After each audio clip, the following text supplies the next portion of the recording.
Pastor Mark here with the Word of the Week. Our scripture this week comes from the book of John, chapter 14, verse 27. It says, Jesus said, "Peace I leave with you, my peace I give you. Not as the world gives do I give to you. Let not your heart be troubled, neither let them be afraid."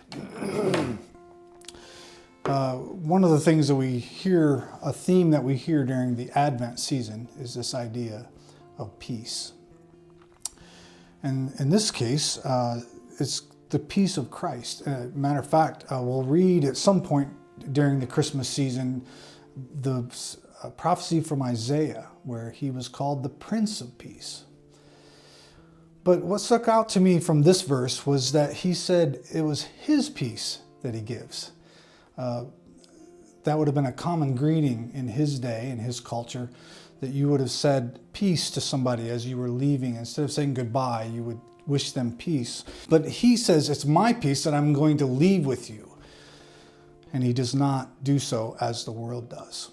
Aren't you glad that the peace of Christ is not like the peace of the world? Historians say that in all of recorded history, which is somewhere in the neighborhood of 3,500 to 4,000 years, there have been over 8,000 times that a peace treaty has been signed, either between countries or groups or anything. 8,000 times a peace accord, a peace treaty has been come to an agreement for peace. And yet, in all of the time, all of recorded history, there have been only 286 years of peace.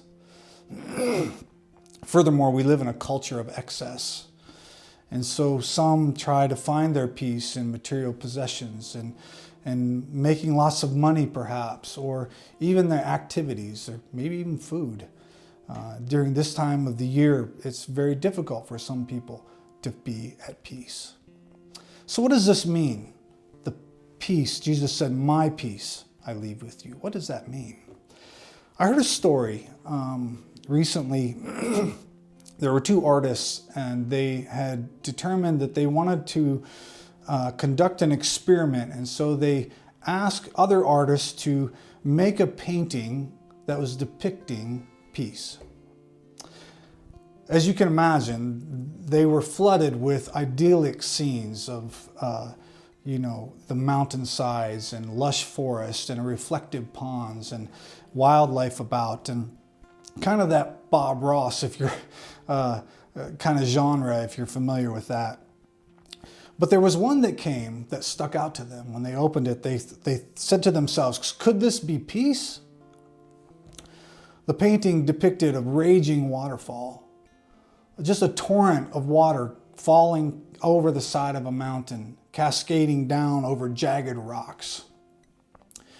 It looked like anything but a peaceful setting. Matter of fact, if you've ever visited a waterfall like, say, Niagara, you know it's just a thunderous noise and does not denote a peaceful setting. But there in the painting, on the side of the water, was a tree. The tree had grown up over the course of time, and in the tree was a nest with a bird caring for her young. This is a picture of the peace of Christ. That even though we're troubled, Jesus said, "Let not your hearts be troubled." He said and elsewhere in Scripture that he said that we will have trouble in this world. But yet we can have His peace. His peace is different than the world's. His peace comes to us at a time, even though our life may seem out of sorts, we may be facing many challenges of the world. It could be physical or economic, or even relationships that are broken. And yet, we can have His peace. Perhaps during the coming week, you could think about the peace of Christ. Maybe it's a prayer time of, where do I need God's peace to come into my life? Maybe you're unsettled with your work or with your relationships or with some physical thing or your economic situation or whatever it is.